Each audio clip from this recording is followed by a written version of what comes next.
Le Sud, région naguère, fidèle au président de la République, est en train de partir en vrille. Vous avez pu constater non seulement les événements de Bengbis avec la sous-préfecture qui a été incendiée, vous avez aussi certainement vu ce qui s'est passé à Moyomo Sala, où ça se passe quand même à quelques doigts du palais présidentiel. Dire que Paul Biya est en vacances dans son village, dire que c'est en Boumaka que Paul Biya a demandé qu'on construise le grand centre culturel et tout qui devait abriter l'hôtel de 50 chambres, dire que c'est là-bas où on voit les étincelles venir, dire que c'est dans le sud qu'on est en train de voir les gens bouger à gauche et à droite, cela veut dire que on en a déjà ras-le-bol au niveau du sud. Le sud, tout comme le nord, tout comme le centre, lui aussi s'est mis en rébellion à cause de quoi? Du noir. Électricité et route, même maladie. Et ce n'est pas aujourd'hui que le sud se met en ébullition. Vous avez pu certainement constater que le 26 septembre 2015, la population du Sud, et plus particulièrement d'Akom 2, ont eu à séquestrer Famandongo, n'ont pas écouté les appels du sous-préfet de Boloa 1, ont bouché les tympans face à l'intervention du préfet de l'Ambila, ont balayé d'un revers de la main les propositions du gouverneur et ont difficilement accepté les 200 millions de francs CFA proposés par Gaston Elundou et surtout une promesse encore vaseuse, nuageuse, qui juste est là pour calmer la tempête, la tornade, l'armatan qui est en train de se dessiner. Est-ce que les populations du Sud se sont calmées? Je vous dis non. Le Sud va agir. Le Sud est en train d'agir. Et ce n'est pas une blague. Ce qui est en train de se passer là-bas. Pourquoi? Parce que le Sud, aujourd'hui, la population du Sud, comme on les appelle souvent les boulous, les boulous, aujourd'hui, ont compris que Biya est un menteur. Que Biya les a roulés dans la sauce. Que Biya est un escroc. Mais c'est la vérité avec tout son régime. Ce n'est pas ce que vous avez vu là qui est le début. C'est que c'est la suite. C'est comme dans les régions anglophones. C'est-à-dire que ça avait commencé en 70, 80, et puis en 92, là, ils ont commencé à dire que SNC. De SNC, ils ont commencé à monter en régime, et en contestation, et puis bon. C'est aussi ce qui se passe au Sud. Parce que le Sud a eu beaucoup d'espoir avec l'arrivée de Paul Biya au pouvoir. Mais contrairement à ce qu'on croit, ce Sud-là est une région enclavée. Et la première demande que le Sud faisait à Paul Biya, c'était d'avoir la route Obala Kribi, en passant par Akom 2. Or, en 1984, lorsqu'il y a le comice agro-pastoral à Bamenda, Paul Biya va dire que le prochain comice agro-pastoral va se passer au sud, chez lui, en 1989. Et pour cela, il promet que les routes seront bitumées, et particulièrement cette route qui devrait relier justement Ebolo à Akom 2 et Akom 2 Kribi. Il le dit et on applaudit. Mais en 1989, eh bien, Paul Biya annule le comice agro-pastoral. Et on se retrouve donc, justement, sans route. Parce que la route est aussi renvoyée. Et quand maintenant le comice agro-pastoral est passé et que l'élection présidentielle arrive en 97, qu'est-ce qu'on va refaire? On va entendre de nouveau que cette fois-ci, la route sera faite. Ils promettent de nouveau la route. Que oui, effectivement, nous avons déjà établi les plans, nous avons fait ceci, nous avons fait cela, et tout et tout. Et ils envoient des gens avec des bâtonnets rouges. Ils commencent à planquer ça partout là. Ils disent qu'ils sont des photographes. Ils avaient des jouets. Les populations applaudissent comme ça là. Oh, Papa Polo, la route est déjà là. N'est-ce pas que l'élection est passée? Paul Biya porté disparu. Maintenant 2004 arrive. Voilà l'élection encore. Hein. Paul Biya dit, bon, ok. Il vient, je crois que c'était le 12 juin 2004. Il est en train d'inaugurer le terminal du pipeline de Kribi. Et ce terminal d'ailleurs, vous vous rendez compte jusqu'à présent, hein, avec tous les crédits qu'on a pris. C'est combien? Nous sommes à 10% de réalisation, hein, ce n'est jamais terminé. C'est là où il va dire que bon, écoutez, justement, quand il se présente, il sait que l'élection présidentielle, c'est bientôt là, en 2011. Il dit, bon voilà, et tout, non, d'abord en 2004, il dit, bon voilà, il y aura maintenant la route qui sera faite. Et il dit que justement, parce que ça va aussi coïncider avec ceci et cela, il prend un engagement de désenclaver la route et tout et tout. Et il reprend les mêmes engagements. Les populations applaudissent. Paul Biya tourne le dos. Il est élu. Le Sud vote toujours combien? 110%, non? Paul Biya dit adieu. L'élection de 2011 doit arriver. Le même Paul Biya revient. Là, nous sommes le 17 janvier.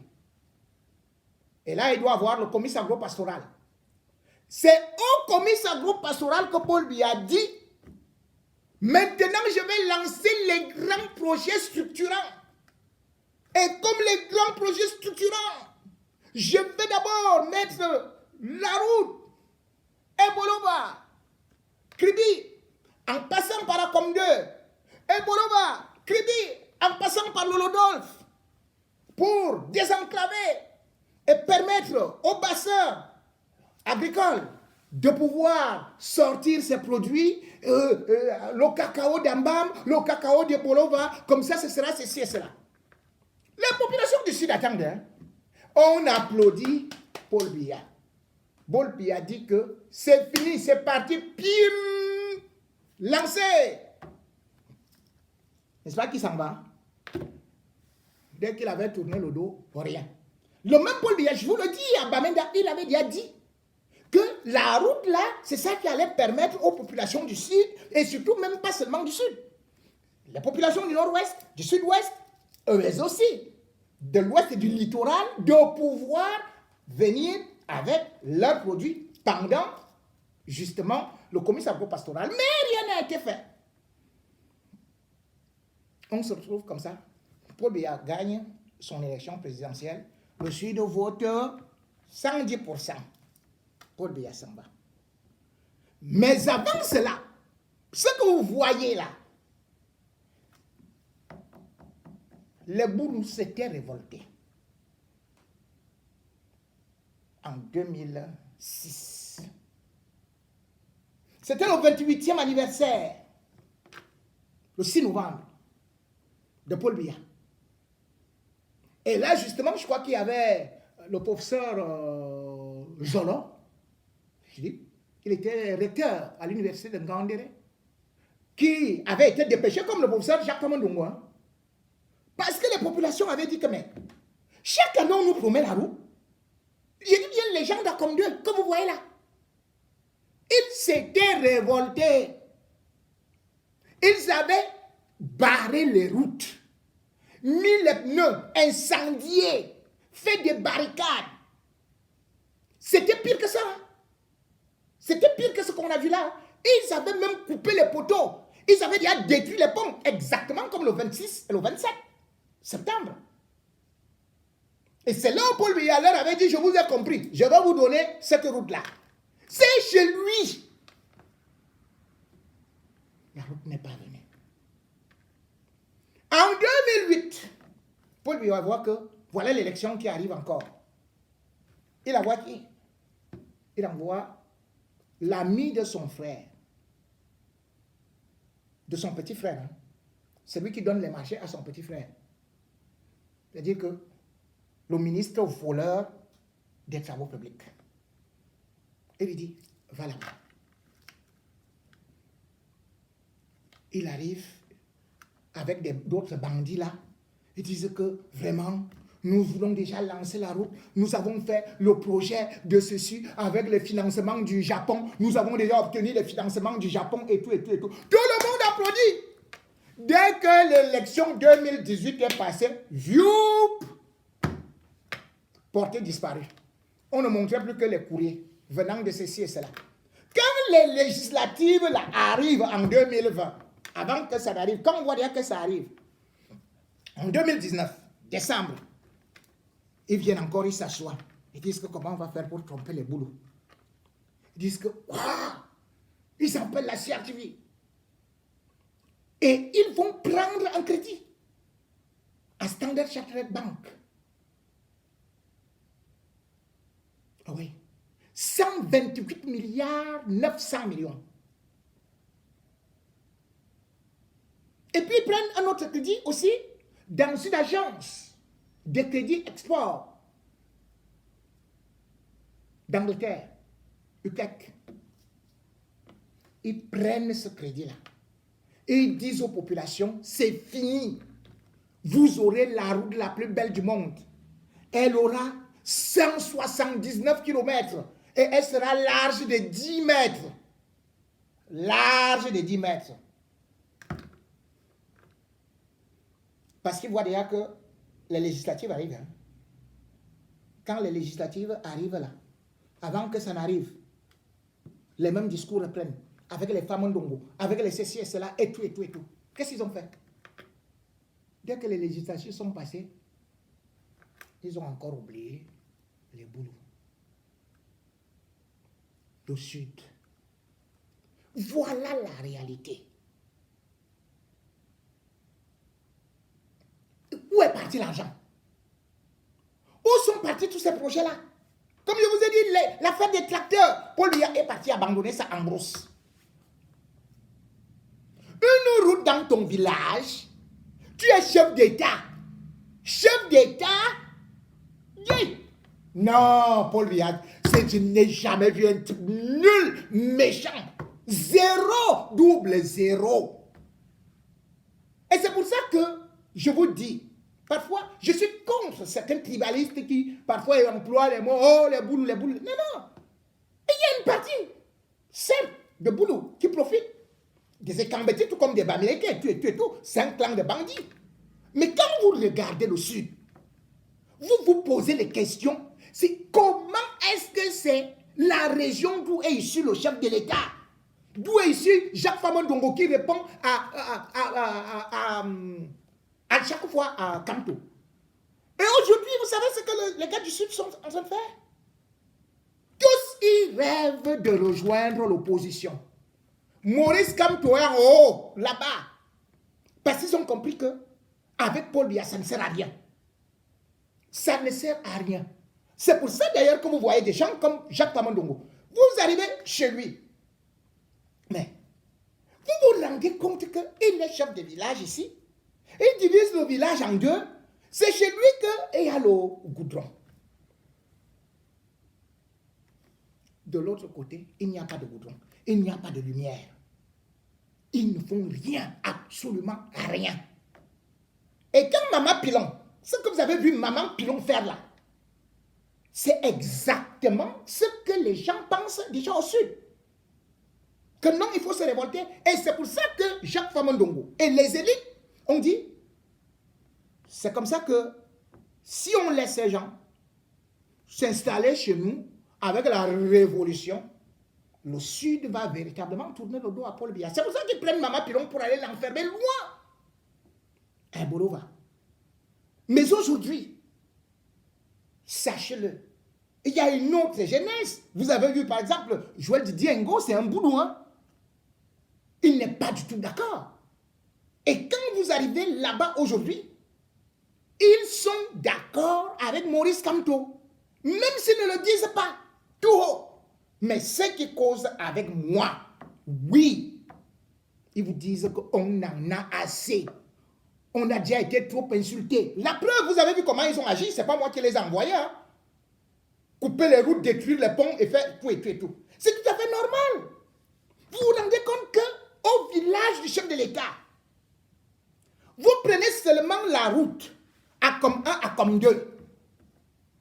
Mais mon ami, vous voyez une route de 77 km. Mais vous enregistrez 60 marécages au milieu de la route. 60. Une voiture ne peut pas passer. On prend les motos uniquement dans la région de Paul Biya. La moto, c'est 20 000 francs. 77 km. Et tu fais 10 heures. 10 heures. Chez Paul Biya. 10 heures. 10 heures. Et pourtant, même si ce n'était pas son village, il devrait, en tant que chef de l'État, sur le plan économique, voir que cette route est rentable. Cette route a été construite en 1800 par des missionnaires américains. Lui, il vient là. Il sait très bien qu'il doit rentabiliser le port de Kébi. C'est là-bas où il y a Evekam.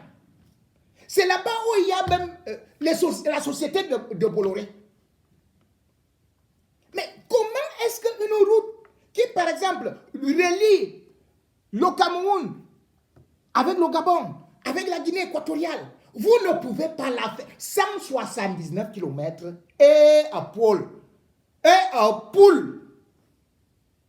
Poule Billard. C'est quoi ça? Quelle honte. Quelle malédiction.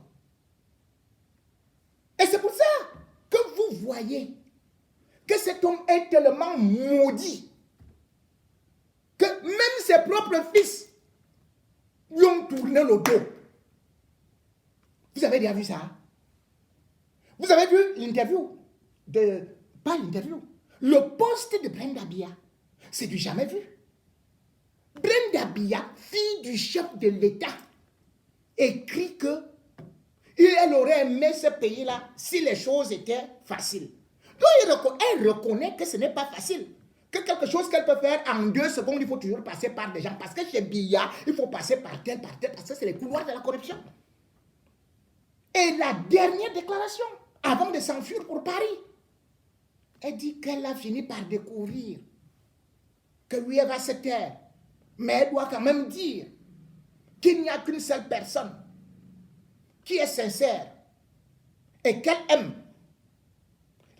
Elle dit c'est Junior. Ouais. Vous voyez ça? La fille d'un chef d'État.